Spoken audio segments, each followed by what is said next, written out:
Hello future IITians and NITians. तो आज अपन बात करेंगे बाइनोमियल थ्योरम के पीवाईक्यूज के बारे में, जो कि जेईई मेंस 2025 के अप्रैल सेशन में पूछे गए। बट बिफोर दैट इसी तरीके से हमने सभी चैप्टर्स को कवर किया है, जिसका प्लेलिस्ट का लिंक आपको नीचे डिस्क्रिप्शन में मिल जाएगा। आप लोग वहां से जाके चेकआउट कर सकते हैं। और अगर हम बात करें बाइनोमियल की, तो इससे रिलेटेड भी प्लेलिस्ट आपको नीचे मिल जाएगा, जिसमें अपन ने पिछले सेशन के जितने भी पीवाईक्यूज रहे हैं उन सबको भी कवर किया है, और भी बहुत सारी वहां पे वीडियोस हैं जो आपको इस चैप्टर को अच्छे से करने के लिए काफी हेल्पफुल होंगी, क्योंकि हर शिफ्ट में एक क्वेश्चन इस चैप्टर से देखा ही जाता है। तो आपको अपने 4 मार्क्स को इंश्योर करना चाहिए इस चैप्टर से, है ना। तो देखो किस किस तरीके के क्वेश्चंस देखे गए हैं। जैसे कि पहला क्वेश्चन अपने को क्या कह रहा है, हमको यहाँ पे ये वाला एक एक्सपेंशन दे रखा है जिसकी पावर 10 है, यहाँ पे x ग्रेटर देन 1 है। इसमें मेरे को टर्म बतानी है जिसमें बेसिकली वो टर्म जो कि x के इंडिपेंडेंट हो, या फिर इसी टाइप के क्वेश्चन को ऐसे भी पूछ लिया जाता है कि एक टर्म बताओ जो कि कांस्टेंट टर्म है ना, जिसका सिंपल सा मीनिंग है कि x की पावर मेरे को 0 चाहिए।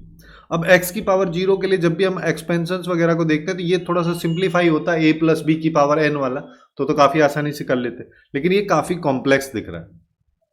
तो ऐसी सिचुएशन में सबसे यूजफुल काम जो होता है वो ये होता है कि पहले इसको सिंप्लीफाई करो। अब इसको सिंप्लीफाई करने में भी ना मैं इसको 2 पार्ट में डिवाइड कर देता हूं, इसको फर्स्ट बोल देता हूं, इसको सेकंड बोल देता हूं। अगर मैं फर्स्ट पार्ट की बात कर रहा हूं तो मेरे को यहां पे देखो, जैसे ही तुम एक चीज सोच के देखो यहाँ पे कि x की पावर 1/3 को मैं t मान लेता हूं। जैसे ही मैं t मानूंगा तो नीचे क्या लिखा है, t square plus 1 minus t। अब ये a square plus B square minus A B वाला फॉर्म है। अगर मैं इसको a प्लस बी से मल्टीप्लाई कर देता हूं तो ये a cube plus B cube मेरे पास में आ जाए। बस इतना अगर दिमाग में क्लिक हो गया तो फिर क्वेश्चन ही खत्म हो गया। तो फिर हम यहाँ पे क्या करें, ये जो लिखा है अब इसमें ना ऐसा कर लो कि x की पावर 1/3 का अभी लिखा तो x ही है ना। मैं a cube plus B cube का फॉर्म बनाने की इसको कोशिश कर रहा हूँ। 1 की तो पावर कुछ भी कर दो, क्या ही फर्क पड़ना है। यहाँ पे ये आ जाएगा डिनोमिनेटर में x की पावर 2/3 प्लस 1 माइनस x की पावर 1/3 मेरे पास में लिखा हुआ। अब ऊपर वाले को खोल दो तो क्या आएगा, ये आ जाएगा x की पावर 1/3 प्लस 1, फिर आ जाएगा x की पावर a स्क्वायर हो गया, फिर b स्क्वायर करोगे तो 1 ही आएगा, और फिर a इंटू बी करोगे माइनस साइन के साथ तो ये आ जाएगा, जो कि डिनोमिनेटर के सेम वैल्यू है, जिसका सिंपल सा मीनिंग इससे ये खत्म। तो यहां पे वैल्यू आ गई x की पावर 1/3 प्लस 1। फर्स्ट पार्ट की वैल्यू ये। ऐसे ही सेकंड पार्ट को तोड़ता है। सेकंड पार्ट में अपने को क्लियरली दिख रहा है कि डिनोमिनेटर में से मैं चाहूं तो रूट एक्स या x की पावर 1/2 को कॉमन ले लूं तो ये रूट x माइनस 1 बन जाएगा। ऊपर वाले को फिर से वही कर दो कि इसको हम देख सकते हैं कि ये x की पावर 1/2 का होल स्क्वायर माइनस 1 की पावर 1/2 का होल स्क्वायर, जिससे क्या होगा कि ये a square minus B square हो गया, यानी कि root x plus 1 into root x minus 1 divide by root x into root x minus 1। इससे ये गया तो मेरे पास ये आ रहा है, जिसको और भी सिंप्लीफाई में कर सकता हूँ, रूट एक्स से डिवाइड कर दो तो पहले तो 1 आ जाएगा, फिर आएगा 1 अपॉन रूट एक्स, ये मेरे पास में आ रहा है। ठीक है, तो फर्स्ट पार्ट का ये वैल्यू, सेकंड पार्ट का ये वैल्यू, दोनों वैल्यूज को रख देते हैं।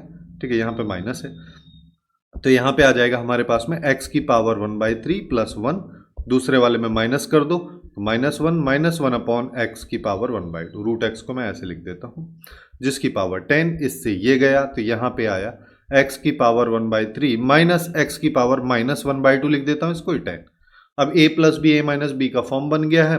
मेरे को टर्म चाहिए तो r प्लस 1 है ना, तो जो हो जाएगी 10cr इंटू एक्स की पावर 1/3 की power 10 minus R into x की पावर, या फिर ऐसा कर लो माइनस एक्स की पावर 1/2 पूरे की पावर आर आ जाएगी, जिसको अपन लिख सकते हैं 10cr माइनस 1 को सबसे पहले बाहर कर दो, फिर आ जाएगा x की पावर सबको ऐड कर दो एक साथ, तो यहां पे आएगा 10 माइनस r/3, दूसरी वाली पावर ये माइनस में है तो ये माइनस r/2।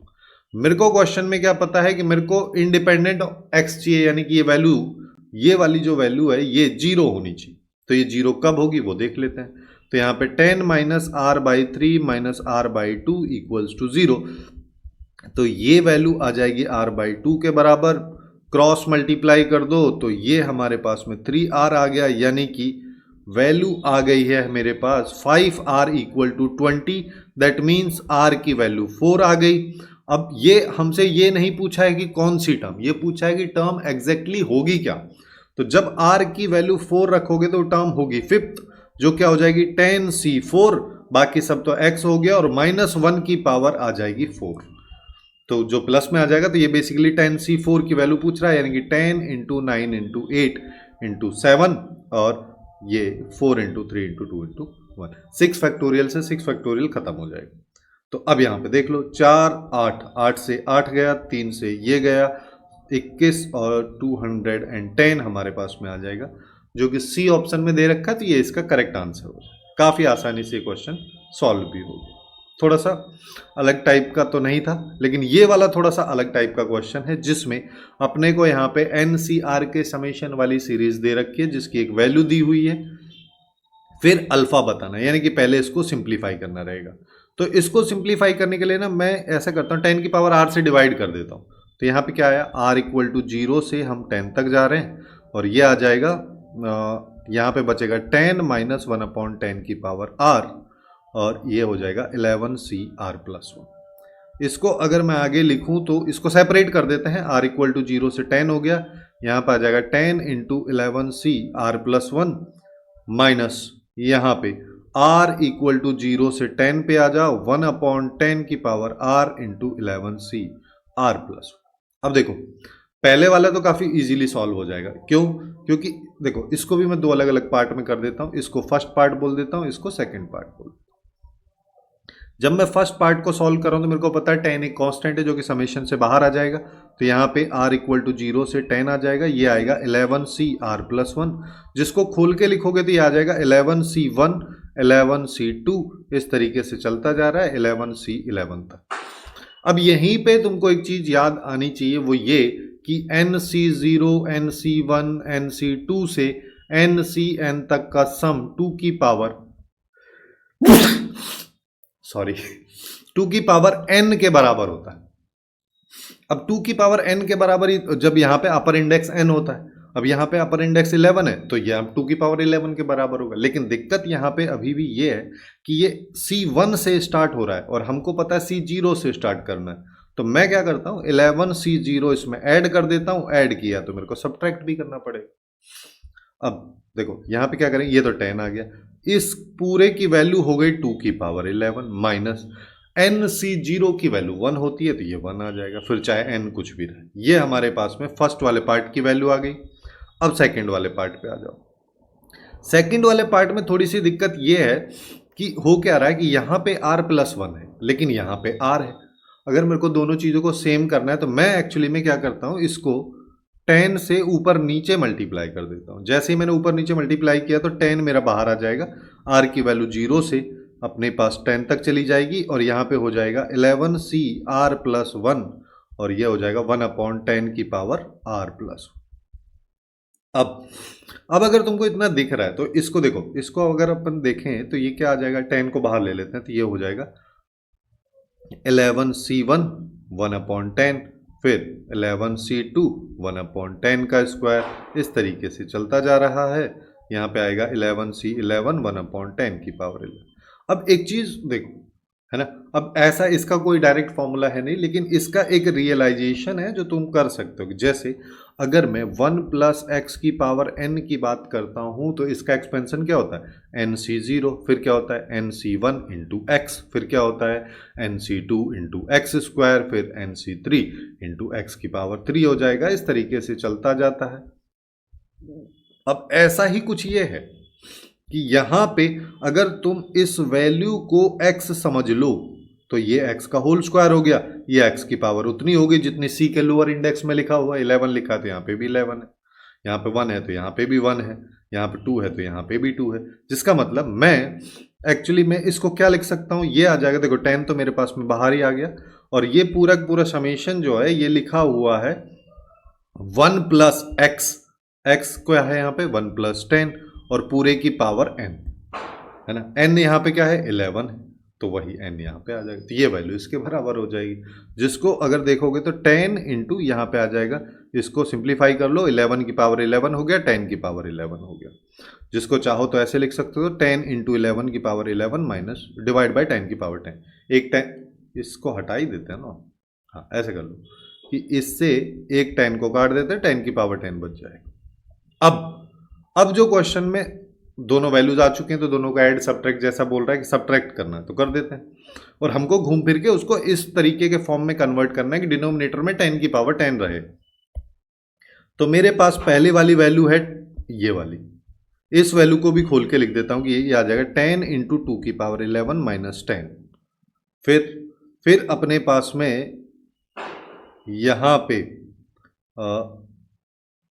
अच्छा एक सेकेंड, ये पूरी की पूरी वैल्यू जो है, ये वैल्यू भी C1 से स्टार्ट हो रही है, लेकिन यहाँ पे C0 भी होता है, जिसका मतलब ये पूरा पार्ट में -1 भी आएगा। इसका मतलब यहाँ पे भी -1 आएगा, मतलब यहाँ पे भी -1 आएगा, जो कि 10 हो जाएगा जब 10 से मल्टीप्लाई पूरे को करोगे। यहाँ पे -1 अपने पास में आएगा। ठीक है, अब दोनों को ऐड कर रहे हैं तो पहला वाला पार्ट अपने पास में ये आ गया। दूसरे वाले पार्ट की बात करो तो यहाँ पे माइनस आएगा, 11 की पावर 11 हो जाएगा, 10 की पावर 10 हो जाएगा, अगले वाला माइनस प्लस 10 में कन्वर्ट हो जाएगा। इससे ये गया। अब देखो, अब कर दो एलसीएम ले लो, 10 की पावर 10 एलसीएम लिया तो यहाँ पे आया 10 इंटू 2 की पावर 11 इंटू 10 की पावर 10 माइनस 11 की पावर 11, लगभग बन गया है हमारा। 11 की पावर 11 मेरे को चाहिए था यहाँ पे, जो कि मिल भी रहा है। तो अब मैं यहाँ पे देखो, यहाँ पे अपने को क्लियरली दिख रहा है 10 की पावर 11 है, 2 की पावर 11 है, माइनस 11 की पावर 11 है, डिवाइड बाय 10 की पावर 10। इसको अपन ऐसे भी लिख सकते हैं कि ये टेक्निकली लिखा है 2 इंटू 10 की पावर 11, यानी कि ये हो गया 20 की पावर 11 माइनस 11 की पावर 11 डिवाइड बाय 10 की पावर 10। अब इसको कर दो कंपेयर, जैसे ही कंपेयर किया अल्फा आ गया जो कि 20, जो कि ए ऑप्शन में दे रखा था, ये इसके लिए करेक्ट आंसर हो जाएगा। ये वाला क्वेश्चन काफी अच्छा है ना, थोड़ा सा यहाँ पे काफी सारे कंसेप्ट का यूज भी हो रहा है। अब नेक्स्ट क्वेश्चन पे आ जाओ। नेक्स्ट क्वेश्चन मेरे को लग रहा है काफी ज्यादा लेंदी हो, कैलकुलेटिव होगा, लेंदी तो क्या हो गई। यहाँ पे क्या कह रहा है कि अपने को सम बताना है सारे के सारे रैशनल टर्म्स का। रैशनल टर्म मतलब अगर यहाँ पे √3 है तो कहीं पे √3, 3√3 और 9√3, इस तरीके की वैल्यूज नहीं आनी चाहिए, इंटीजर टाइप की वैल्यूज आनी चाहिए। तो यहाँ पे सबसे पहले इसका जनरल फॉर्म निकाल लो। जनरल फॉर्म अगर मान लो मैं निकालता हूँ तो मेरे पास में यहाँ पे आ जाएगा TR+1 इक्वल्स टू NCR 2 की पावर 8 माइनस R और √3 की पावर R, है ना। ये जिसको चाहो तो अपन 8CR इंटू 2 की पावर 8 माइनस R कर दो और 3 की पावर R/2। अब यहां पे अपने को ये जो वैल्यू है ये एक इंटीजर चाहिए, तभी जाकर रैशनल टर्म आ पाएगी। तो R की वैल्यू क्या क्या रख सकते हैं, 2 के मल्टीपल, जिसमें 0 तो आ ही सकता है ना। उसके बाद 2 आ सकता है, 4 आ सकता है, 6 आ सकता है, 8 आ सकता है, और 8 से आगे नहीं आ सकता। क्यों? क्योंकि n ही अगर 8 है तो R की वैल्यू मैक्स टू मैक्स अपने पास में 8 हो सकती है, R जो है अदरवाइज इससे छोटा ही हो। ये हमारे पास में कंडीशन। इन सब R की वैल्यूज के बेसिस पे टर्म निकालो। तो R इक्वल टू 0 पे फर्स्ट टर्म आएगी। फर्स्ट टर्म क्या हो जाएगी, 8C1 इंटू 2 की पावर, R की जगह 0, 8C0 आएगी। 8C0 2 की पावर 8 हो जाएगी, √3 की पावर 0, जिसको कि लिखो तो मत लिखो, 3 की पावर 0 हो जाएगी। तो यहाँ पे 8C0 की वैल्यू 1 होती है, 2 की पावर 8 आ जाएगी, 2 की पावर 8 की वैल्यू 256 है। T2 आ जाओ। T2 की बात करोगे तो T2 नहीं, T3 की बात करोगे तो R की वैल्यू 2 लेनी है, तो यहां से 2 सब्ट्रैक्ट कर दो, 6 हो जाएगा। √3 की पावर 2 रखोगे तो R/2 की वैल्यू 1 आ जाएगी, तो यहाँ पे 3 की पावर 1 आ जाएगी। तो 8C2 8 इंटू 7/2 इंटू 1, 2 की पावर 6 आ जाएगा इंटू 3। तो 2 से ये गया 4, और यहाँ पे आ जाएगा 21 इंटू 2 की पावर 6 और 2 8।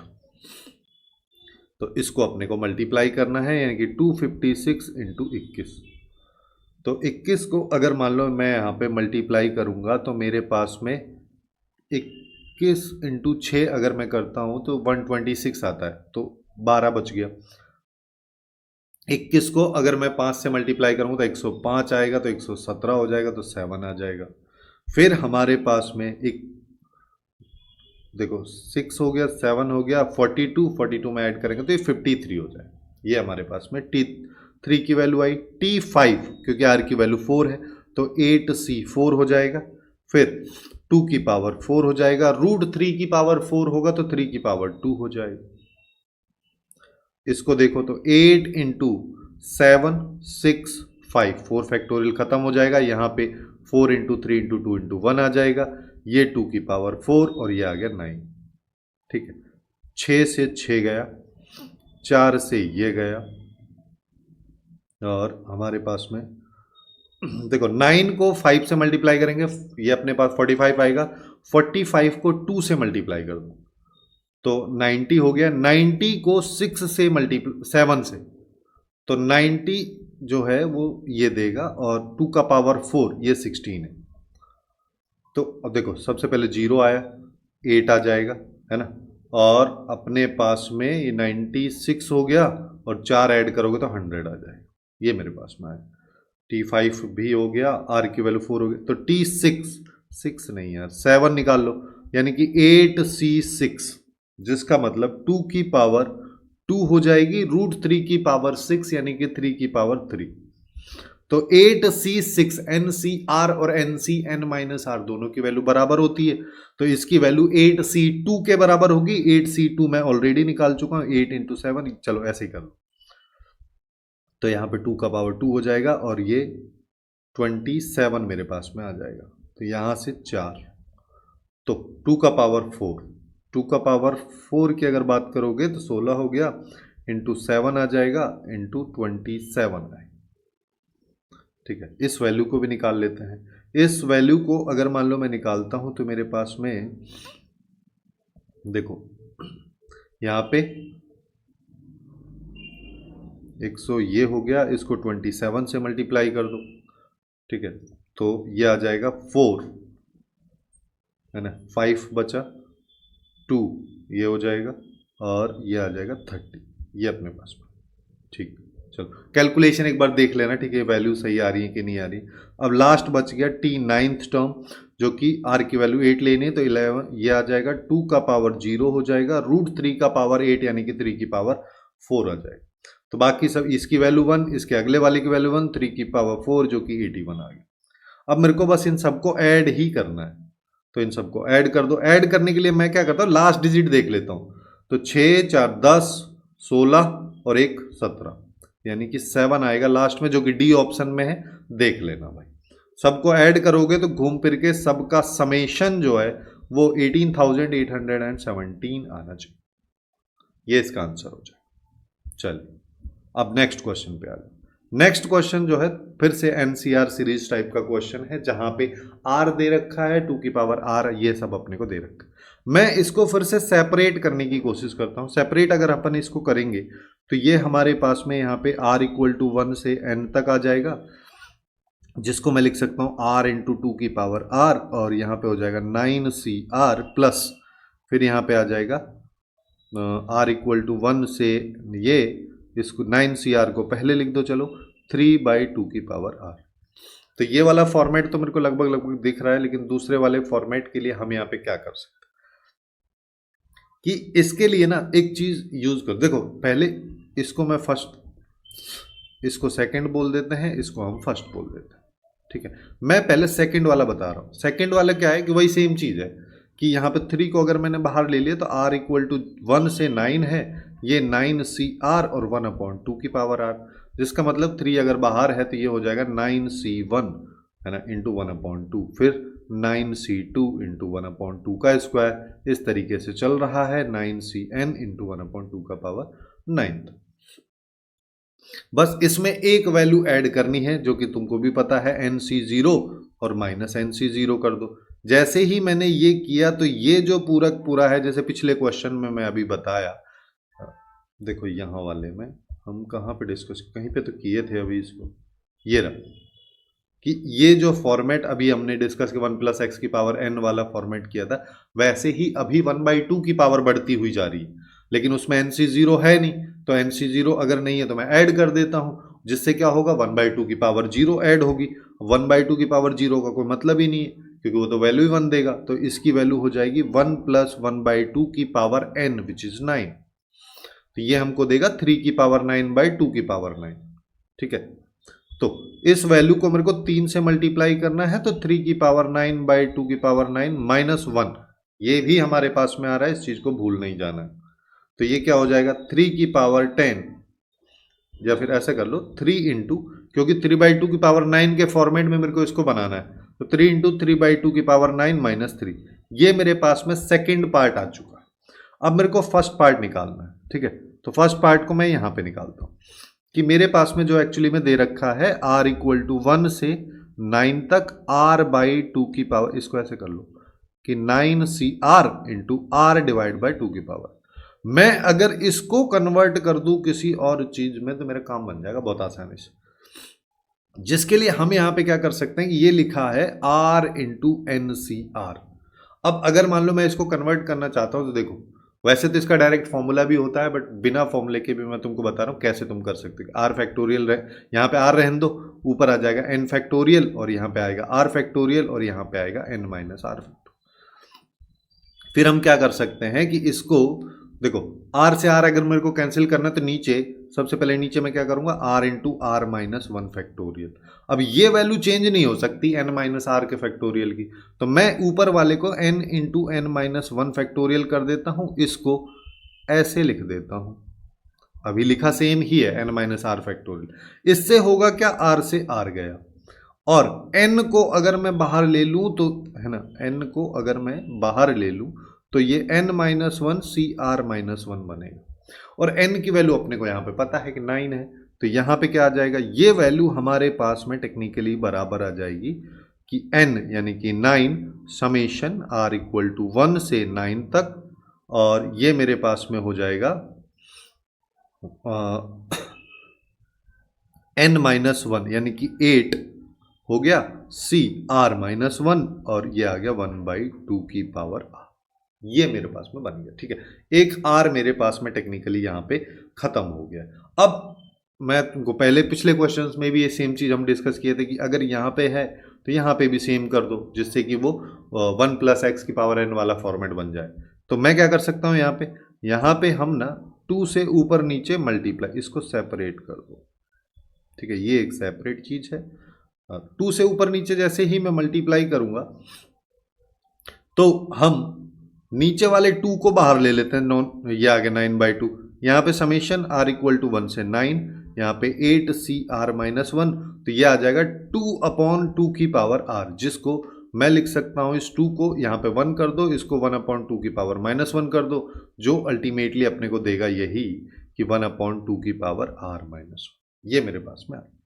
अब देखो 9 बाई 2 तो हमारे पास बाहर है, अंदर वाली वैल्यू की बात करोगे तो अब ये देखो r इक्वल टू 1 से स्टार्ट करते हैं, तो 8C0 1 बाई 2 की पावर 0 है ना, 1 बाई 2 की पावर 0 कर दो, फिर आएगा 8C1 इंटू 1 बाई 2, फिर 8C2 इंटू हमारे पास में 1 बाई 2 का स्क्वायर, और इस तरीके से चल रहा है।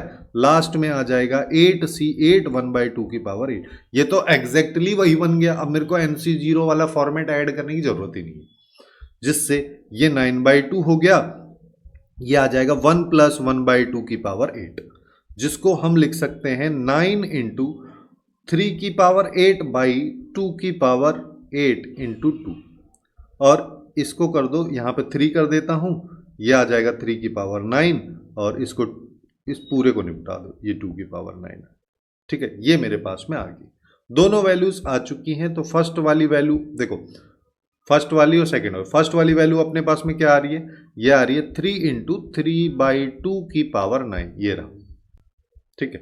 और दूसरी वाली वैल्यू की बात करोगे, सेकेंड वाला पार्ट, वो हमारे पास में ये आ रहा है, यानी कि 3 इंटू 3 बाई 2 की पावर 9 माइनस 3, जिसको देखोगे तो 6 इंटू ये 3 बाई 2 की पावर 9 माइनस 3 लिखा हुआ है। इससे कंपेयर कर दो, अल्फा और बीटा मिल गया, अल्फा आ गया 6, बीटा आ गया 3, तो अल्फा प्लस बीटा की पावर कितना करना है, 2, तो ये आ गया 9 का square which is equals to 81, जो कि डी ऑप्शन में दे रखा है, ये हमारे लिए करेक्ट आंसर हो जाए। अब नेक्स्ट क्वेश्चन पे आ जाओ।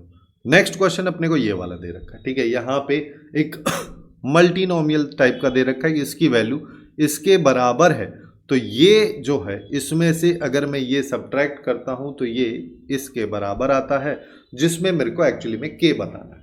तो k बताने के लिए मैं यहां पे क्या कर सकता हूं,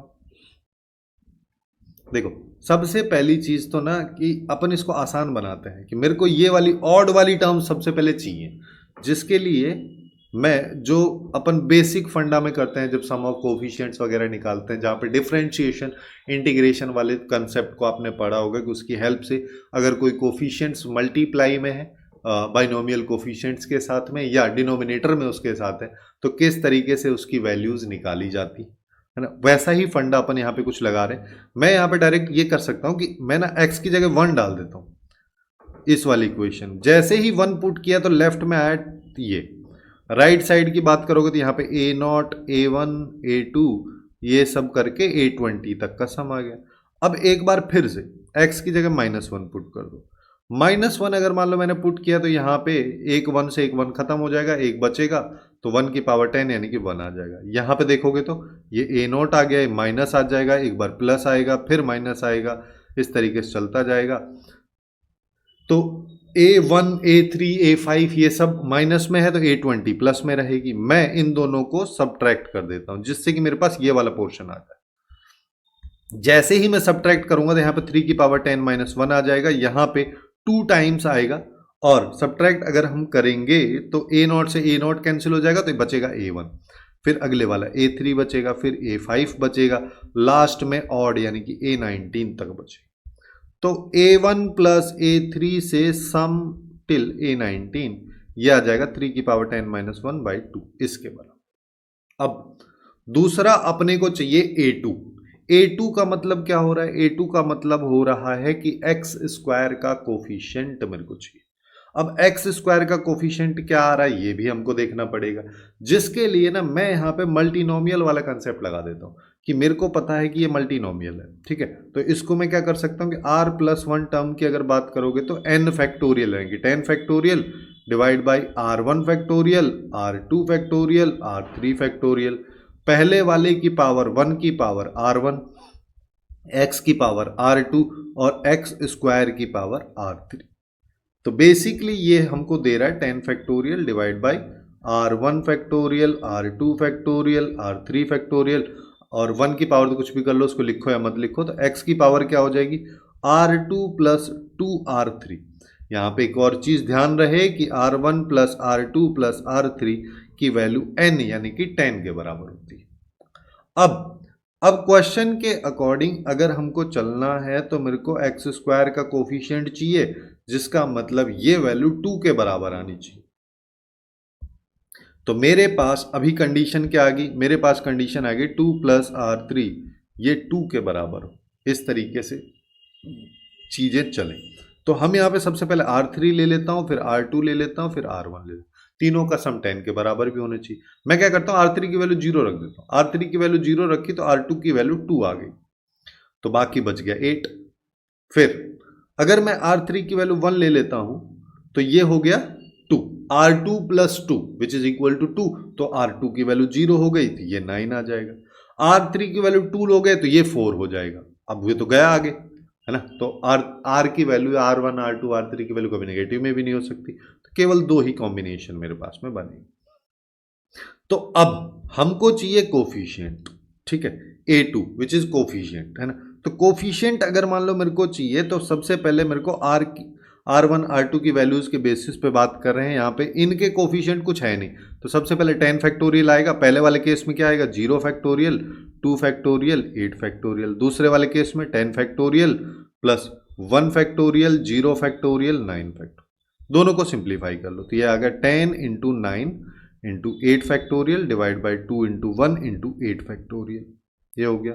प्लस यहाँ पे 10 into 9 factorial divide by 1 into 9 factorial. तो यहाँ पे इससे तो ये गया, 2 से ये गया और इससे ये गया, तो ये आ गया 45 plus 10 which is equals to 55। ये हमारे पास में आ रहा है। अब देखो, अब मेरे को क्या करना है, अब ये कह रहा है कि मेरे को k की वैल्यू निकालनी है। तो k की वैल्यू क्या हो जाएगी, ये वैल्यू में से अगर मैं, ये वैल्यू क्या है, ये वैल्यू हमारे पास में है 3 की पावर 10 -1/2। इस वैल्यू में से 11 टाइम्स 55 ये, और इसको मैं डिवाइड अगर कर दूं 121 से तो मेरे पास k की वैल्यू आए। ये मेरे को सिंप्लीफाई करना है, जिसके लिए मैं यहां पे क्या कर सकता हूं कि देखो, अगर हम यहां पे बात कर रहे हैं इसकी, तो इसके लिए सेपरेटली कर लो। सेपरेटली करने का मतलब है, इसकी अगर मैं बात करूं तो 29525 ये अपने पास में इसकी वैल्यू होती है। इसमें से 1 अगर मैंने सब्ट्रैक्ट कर दिया तो 29524 हो गया। और नहीं, ये उतना नहीं होता है। एक सेकंड, देखो इसको निकाल ही लो चलो, कि 81 इंटू 81, ठीक, ये 8 हो जाएगा। ये हमारे पास में क्या आ जाएगा, ये 81 आ गया, यहाँ पे 864, तो यहाँ पे आ गया 1 6 और 65। इसको 9 से मल्टीप्लाई कर दो तो ये आ जाएगा 9, ठीक है। 9 मेरे पास में आ गया, और ये 5 आ गया, तो 4 आ गया, 5 यहाँ पे चला गया, 559 ये आया। इसमें से 1 सब्ट्रैक्ट कर दो तो 59048 8 डिवाइड बाई 2 कर दो तो 290, जीरो कहाँ से आया, ये 524 ये आ जाए। हाँ, डिवाइड करने पे आ रहा है, ठीक है। तो ये अपने पास में आ रहा है, यानी कि 29524 जो वैल्यू है वो डिवाइड करने पे आ रही है। तो 29524 -11 इंटू दिस, और इसको अलग से सेपरेटली हम डिवाइड कर देते हैं 121 से, ये k की वैल्यू। अब देखो, इससे किया 11, इससे किया 5, ठीक है। इधर आ जाओ, 11 से किया 11, यहाँ पे आ जाएगा 2, यहाँ पे आ जाएगा 6 8 और 4, फिर 2 से कर दो, 2 अपने पास में आ गया है ना, और 4 आ गया, फिर 4 आ जाएगा, ये मेरे पास में आ रहा, यानी कि हमारे पास में 244 -5 आ रहा है, जिसका मतलब इसकी वैल्यू हो जाएगी 239। थोड़ा सा कैलकुलेटिव है, ये करना ही पड़ेगा, अब क्या करें, है ना। 239 यहाँ पे इस क्वेश्चन का करेक्ट आंसर हमारे पास में आ जाए। अब नेक्स्ट क्वेश्चन पे आ जाओ। नेक्स्ट क्वेश्चन थोड़ा सा अलग टाइप का क्वेश्चन है। देखो यहाँ पे क्या कह रहा है कि हमको बोल रहा है n हमारे पास में एक इंटीजर है which is greater than equal to 2, है ना। फिर कह रहा है arithmetic mean of all coefficient of this is 16, ठीक है, then the distance of this point from this line. तो यानी कि अल्टीमेटली मेरे को n पहले फाइंड आउट करना है। n फाइंड आउट करने के लिए हमको यहाँ पे इसने कंडीशन, अर्थमेटिक मीन का मतलब सिंपल सा बात, ये समझ लो एवरेज की बात कर रहा है वो, है ना, और कुछ नहीं। अब देखो, अपने को क्या पता है कि x प्लस वाई या 1 प्लस एक्स की पावर n अगर होती है तो इसके कोफिशिएंट यानी कि nc0 nc1 nc2, तो ये nCn अगर होता है तो इसकी सम की वैल्यू 2 की पावर n के बराबर होती है। अगर नहीं पता है तो ये पता होना चाहिए, ठीक है। अगर ऐसा होता है तो अब ये है, यहाँ पे n की जगह ये है, तो यानी कि इसके सारे के सारे कोफिशिएंट्स की पावर, कोफिशिएंट्स का सम 2 की पावर n, जो कि यहाँ पे ये इसके बराबर होगी। अब इसको डिवाइड करना है अर्थमेटिक मीन निकालने के लिए टोटल नंबर ऑफ टर्म्स से। अब टोटल नंबर ऑफ टर्म्स के बारे में अपने को पता है कि अगर यहाँ पे n होता है तो ये total number of terms n+1 होती हैं, क्योंकि ये 0 से स्टार्ट होता है। वही सेम चीज के लिए अगर मैं बात करूं तो यहाँ पे ये अगर है तो टोटल नंबर ऑफ टर्म्स इसमें +1 यानी कि 2n-2 हो जाएंगे। तो हमारे पास में 2n-2 आ जाएगा विच इज इक्वल्स टू 16। 2 की पावर 2n-3 यहाँ पे आ गया 16, यहाँ से भी 2 को बाहर ले लो तो ये n-1 आ जाएगा। अल्टीमेटली अपने पास में 2 की पावर 2n-3 आ जाएगा, और यहाँ पे 2 की पावर 5 इंटू n-1।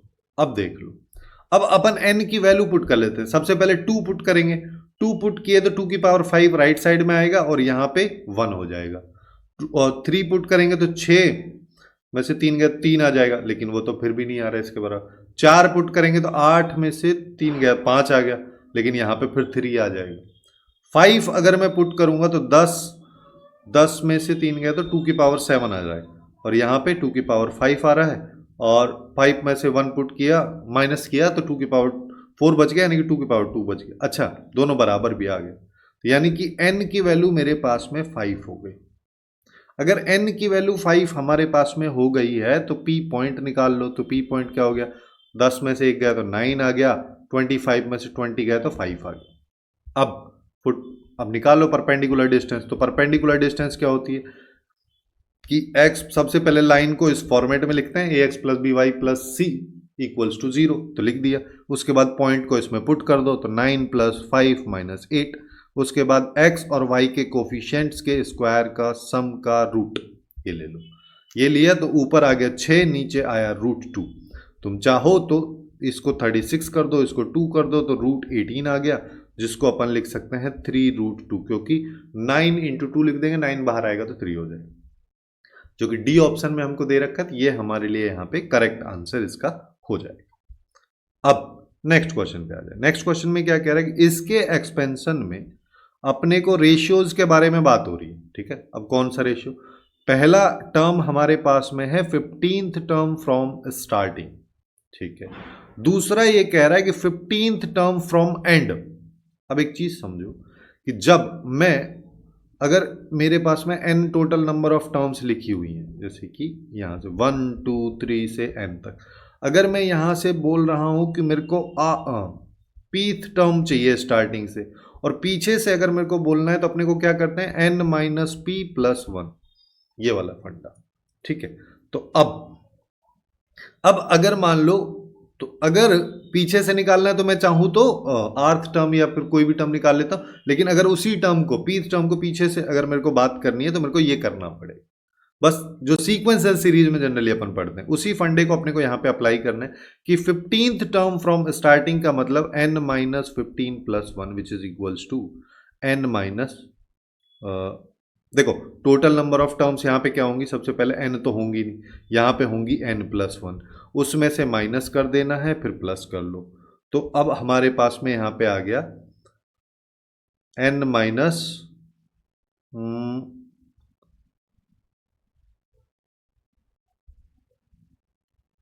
क्या है यार, n plus 1, n minus r plus 1 अगर मान लो मैं यहाँ पे करता हूँ तो n माइनस 15 प्लस 1 यानी कि n माइनस 14 मेरे पास, n माइनस 13 मेरे पास में आएगा, क्योंकि मैं यहाँ पे n प्लस 1 टर्म्स की बात कर रहा हूँ, उसमें से 15 अगर मैं सब्ट्रैक्ट कर रहा हूँ फिर मेरे को 1 भी ऐड करना रहेगा। तो ये हमारे पास में आ गया। अब देखो, अब दो टर्म मेरे को मिल गई। सबसे पहले तो 15th टर्म फ्रॉम स्टार्टिंग, जिसका मतलब ये हो गया 14 प्लस 1, r प्लस 1 होता है, तो NCR, तो ये आ गया NCR 14 हो गया। रूट नहीं है ये, 2 की पावर 1/3 की पावर n माइनस 14, ये हमारे पास में है। फिर यहां पे क्या आ जाएगा, फिर यहां पे आएगा 3 की पावर 1/3 की पावर 14 हो जाएगा, ठीक है। ये मेरे पास में आया। अब और ये एक्चुअली में पावर प्लस का 1/3 नहीं रहेगी, माइनस का 1/3 हो जाएगी, ठीक है।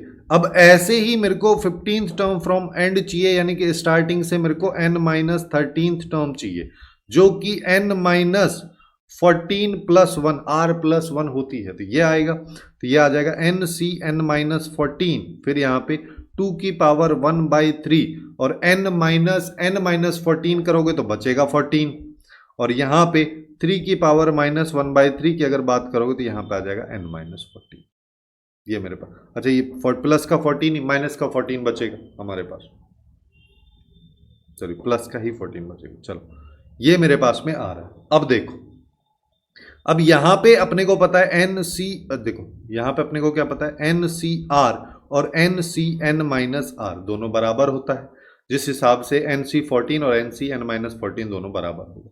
यानी कि अगर मेरे को रेशियो T15/T15 डैश चाहिए तो मैं यहाँ पे क्या कर सकता हूँ, NC14 2 की पावर n माइनस 14/3 हो गया, इंटू 3 की power minus 14/3 divide by NC14 ही इसको लिख देता हूँ, ये आ जाएगा 2 की पावर 14/3 और 3 की पावर माइनस में n माइनस 14/3, ये आ जाएगा, जिसमें इससे ये कैंसिल हो गया।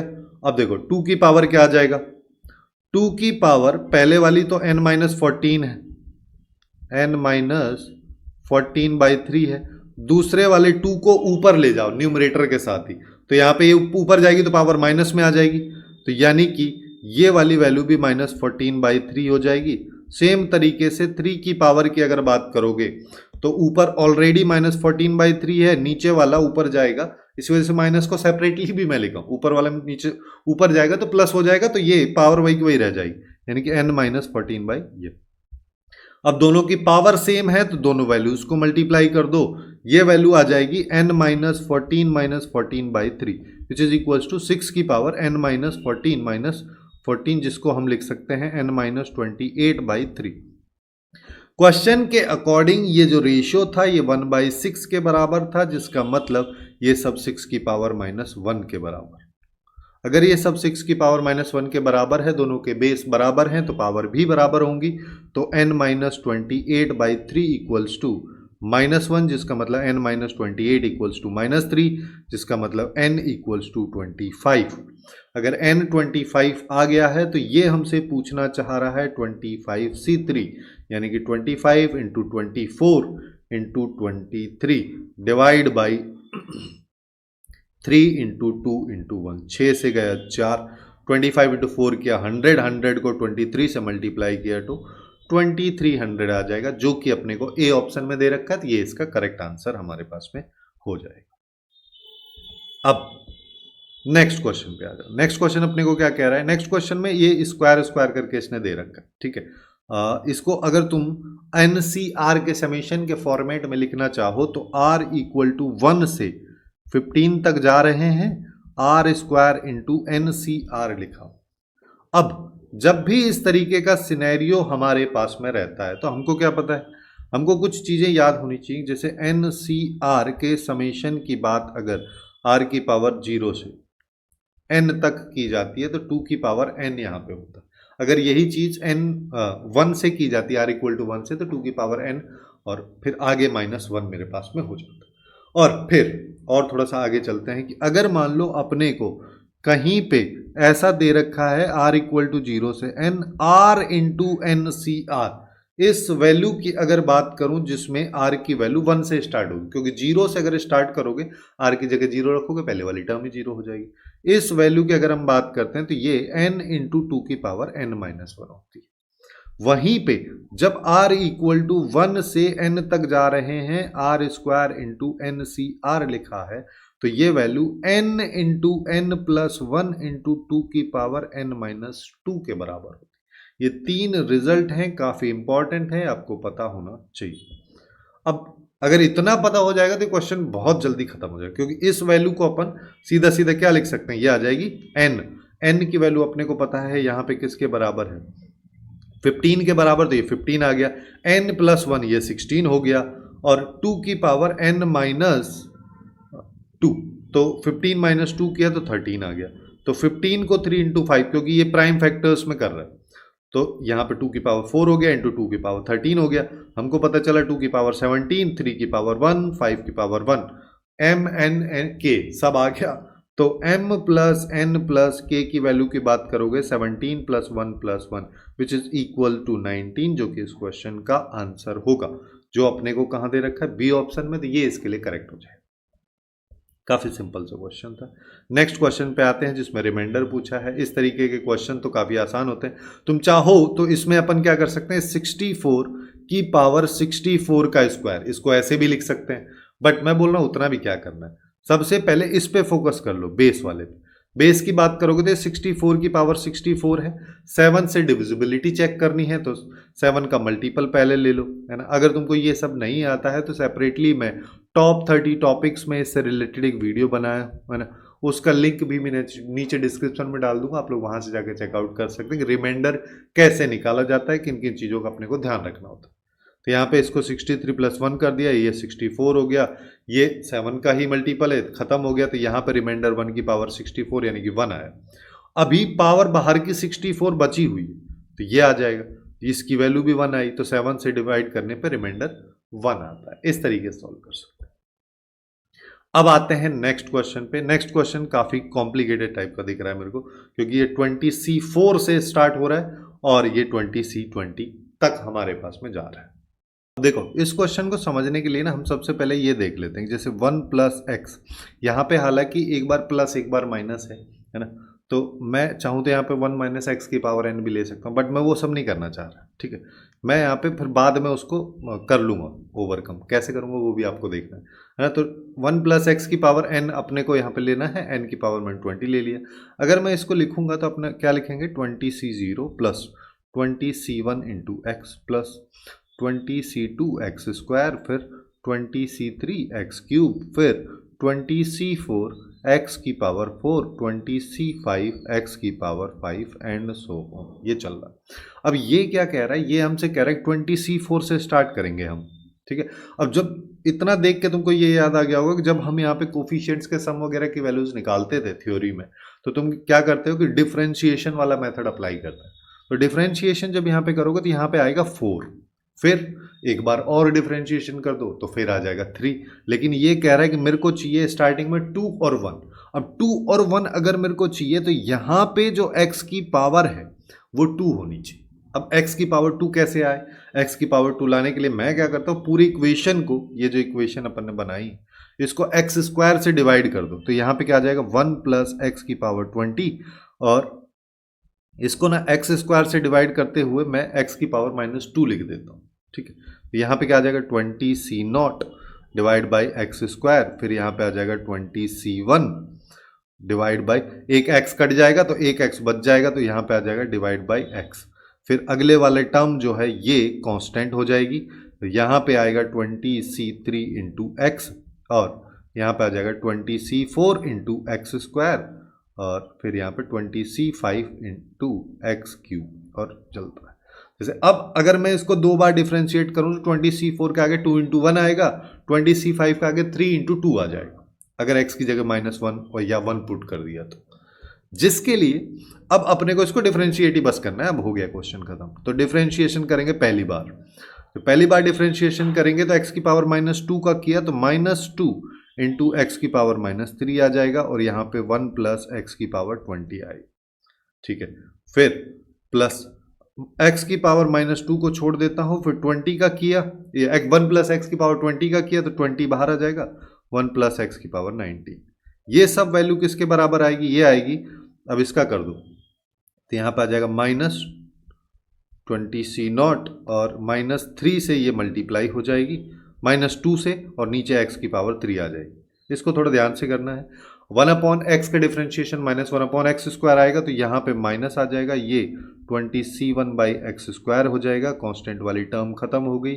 यहाँ पे 20c3 आएगा, प्लस यहाँ पे 2 इंटू 20c4 इंटू एक्स आ जाएगा, फिर यहाँ पे 3 into 20c5 into x square. इस तरीके से चलता है। एक बार फिर से डिफरेंशिएट करते हैं, ठीक है। अभी लेफ्ट वाले में जो लिखा है दिखने में काफ़ी कॉम्प्लिकेटेड लग रहा है, तुम इसको सिंप्लीफाई करने की कोशिश मत करना बस, ठीक है। जैसा का जैसा है वैसे वैसे ही चलने दो। पहले वाले में प्रोडक्ट रूल लगा के कर लो, है ना। तो -2 को तो मैं बाहर रहने देता हूँ। फिर x की पावर -3 का अगर मैं करूँगा तो मेरे को यहाँ पे क्या पता है क्या आ जाएगा, x की पावर -3 का करोगे तो यहाँ पे -3 आ जाएगा, x की पावर -4 हो जाएगा, इसके साथ 1 प्लस एक्स की पावर 20 आ जाएगा। ये हो गया। फिर प्लस साइन लगाओगे, फिर क्या करोगे, x की पावर -2 मैंने बाहर ले रखा है ना, तो x की पावर -3 का अगर मान लो मैं कर रहा हूँ, नहीं कर रहा हूँ, 1 प्लस एक्स का कर रहा हूँ, तो यहाँ पे आ जाएगा 20 इंटू 1 प्लस एक्स की पावर 90। ये पहले वाला पार्ट आ गया। ऐसे ही दूसरे वाले पार्ट को प्लस साइन के साथ लिख दो कि यहाँ पे ये है। अब x की पावर -2 का करोगे तो यहाँ पे आएगा -2, है ना, -2x, ये हो गया, -2x नहीं, -2 इंटू एक्स की पावर -3, पावर बढ़ जाएगी, यहाँ पे आया। और फिर यहाँ पे आ जाएगा 20 और 1 प्लस एक्स की पावर 90। अब मैं क्या करता हूँ, अब जो 20 लिखा है, अब 1 प्लस एक्स का करेंगे तो ये 1 प्लस एक्स की पावर 18 हो जाएगा, और इसके साथ जो x की पावर -2 था उसको लिख दो एज इट इज। ये इधर ये लेफ्ट वाला पार्ट हो गया, ठीक है। एक बार फिर से डिफरेंशिएट करने पे, अब दोबारा अगर मैं डिफरेंशिएट राइट वाले पार्ट को करूंगा, सबसे पहले इसको करूंगा, तो x की पावर -3 का क्या हो जाएगा डिफरेंशिएशन, ये हो जाएगा -3 इंटू एक्स की पावर -4, जिसका मतलब यहाँ पे मैं लिख सकता हूँ 20c0 -2 और -3 को अगर मैं मल्टीप्लाई करूंगा तो ये 6 आ जाएगा, इंटू 6 आ गया x की पावर 4 प्लस साइन में। अगले वाले में अपने को क्या दे रखा है, ये 20c1 है, x1 मत कंसीडर कर लेना, 20c1, ठीक है। तो x की पावर -2 का क्या हो जाएगा, -2 इंटू एक्स की पावर -3, लेकिन यहाँ पे ऑलरेडी माइनस है तो प्लस हो जाएगा, यहाँ पे 2 आ जाएगा, यहाँ पे 20c1 आ जाएगा, यहाँ x³ आ जाएगा। फिर अब अगले वाले में फिर से प्लस आ जाएगा, यहाँ पे आएगा 2 इंटू 1 इंटू 20c4। फिर अब अगले वाले में क्या होगा, इसमें भी प्लस आ जाएगा। फिर यहाँ पे क्या आएगा, 3 इंटू 2 इंटू 20c5, इस तरीके से चलता जाए। अब देखो, जब इतना हो जाए तो सीधा तुम x की जगह पुट कर दो -1। अब देखो, तुम चाहते तो यहाँ पे भी ये ट्रिक लगा सकते थे, जब इसको डिफ्रेंशिएट करूंगा और x की जगह -1 पुट करूंगा, अगर तुमको इतना अप्रोच समझ में आ गया हो तो तुम क्या करते हैं, ये हर बार लिखा आएगा, ये हर बार लिखा आएगा, जिसकी वजह से इसकी वैल्यू 0 हो जाएगी। फिर चाहे डिफरेंशिएशन की वैल्यू कुछ भी हो, आउटपुट 0 ही आएगा। जैसे यहाँ पे देखो, x की जगह -1 पुट किया तो ये 0 हो गया, जिससे ये पूरा टर्म 0 हो गया। इधर ये 0 हो गया, जिससे ये पूरा टर्म 0 हो गया। इधर ये 0 हो गया, जिससे ये पूरा टर्म 0 हो गया। इधर ये 0 हो गया, फिर पूरा टर्म 0। अल्टीमेटली लेफ्ट में आया 0। राइट साइड की बात कर लो, x की जगह -1 रख रहे हैं तो पावर 4 है तो कोई फर्क ही नहीं पड़ेगा, तो यानी कि nc0 या 20c0 इसकी वैल्यू 1, और यहाँ पे आ गया 1। फिर यहाँ पे प्लस आ जाएगा। फिर क्या करें, अब देखो प्लस नहीं आएगा, यहाँ पे आएगा माइनस। क्यों माइनस आएगा, क्योंकि x की जगह -1 रख रहे हैं और ये ऑड पावर है, तो यहाँ पर आ जाएगा 2 इंटू 20c1, इसकी वैल्यू आ जाएगी 20, तो ये आ गया, डिवाइड बाई 1 आ गया, प्लस अब ये जो वैल्यू है इसी का तो आउटपुट पूछ रहा है, इस वैल्यू को मैं x बोल देता हूं। बस अगर मेरे को अभी x निकालना है तो x इक्वल टू क्या हो गया, ये हो गया 40, इसको राइट साइड ले गए प्लस हो गया, ये हो गया 6 को लेफ्ट में ले गया माइनस, तो ये बच गया 34, जो कि इस क्वेश्चन का करेक्ट आंसर हो जाएगा। थोड़ा सा लेंदी है और काफ़ी सारे स्टूडेंट इस तरीके के क्वेश्चंस को जनरली छोड़ देते, बट उतना डिफिकल्ट भी नहीं है। बस थोड़ा सा यहाँ पे डिफरेंशिएशन, डबल डिफरेंशिएशन में लोग चकरा जाते हैं। उसके अलावा चकराते यहाँ पे कि अगर कुछ लोगों ने सीरीज वाले क्वेश्चंस लगाए होंगे तो वो लोग भी ये इससे दिक्कत होती, 20c4, 20c5, 20c6, इन सबको कैसे सिंप्लीफाई किया जाए। अब नेक्स्ट क्वेश्चन पे आ जाओ। नेक्स्ट क्वेश्चन में क्या कह रहा है कि अब अपने को बतानी है number of integer term, integral term मतलब इंटीजर टर्म्स बतानी है इस एक्सपेंशन में, ठीक है। ऐसे सिचुएशन में क्या करते हैं, सबसे पहले r+1 लिखो, यानी कि 1000 ये इंटू r हो जाएगा 5 की पावर 1/2 पूरे की पावर 1016 माइनस r, फिर 7 की पावर ये पूरे की पावर r। तुम इसको सिंप्लीफाई अगर करना चाहोगे तो ये यहाँ पे क्या आ जाएगा, 1016 माइनस r/2 और 7 की पावर r/8।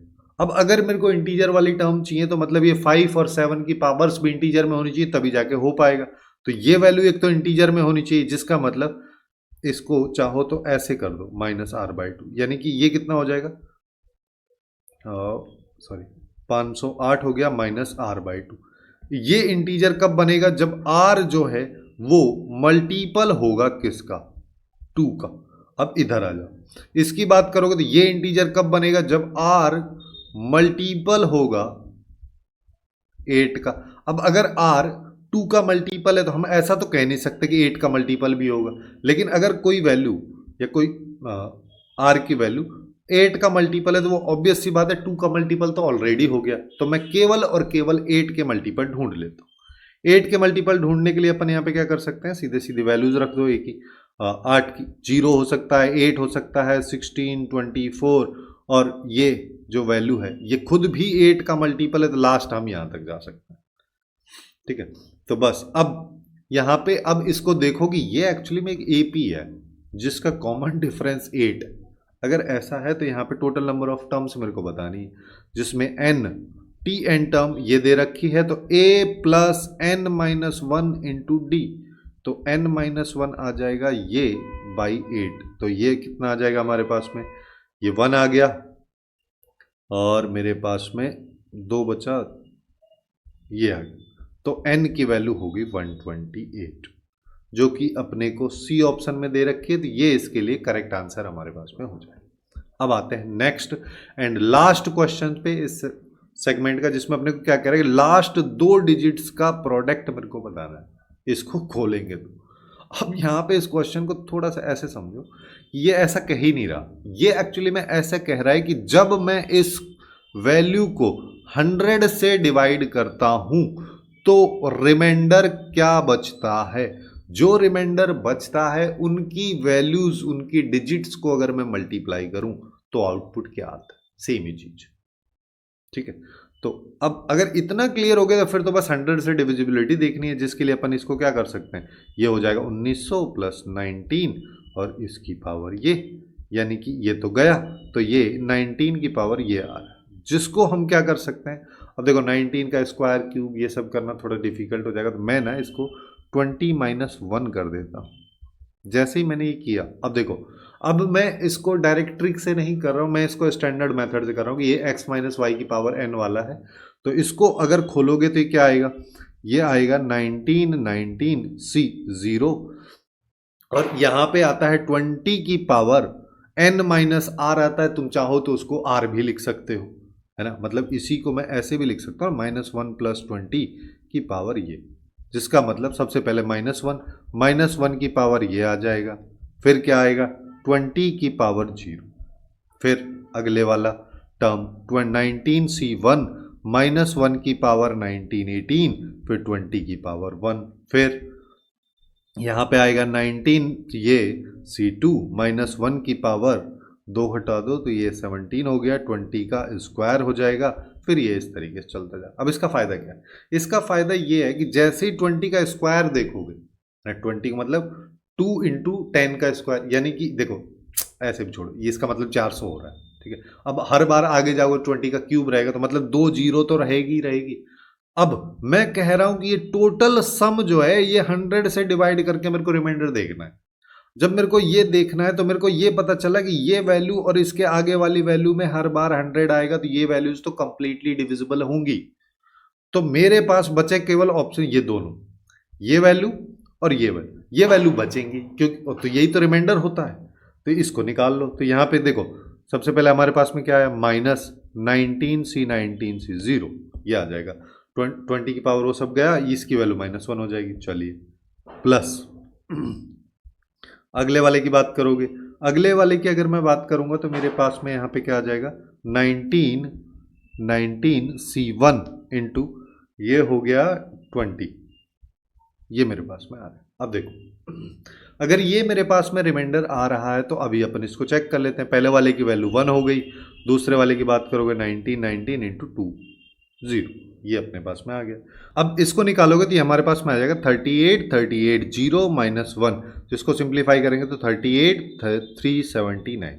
जब वैल्यू 100 से बड़ी होती है तो हम अगर मान लो रिमाइंडर निकाल रहे हैं और जिससे डिवाइड कर रहे हैं उससे वैल्यू अगर बड़ी आ जा रही है तो हम उसको फिर से डिवाइड करते हैं। तो यहाँ पे आएगा 38 379 डिवाइड बाई 100।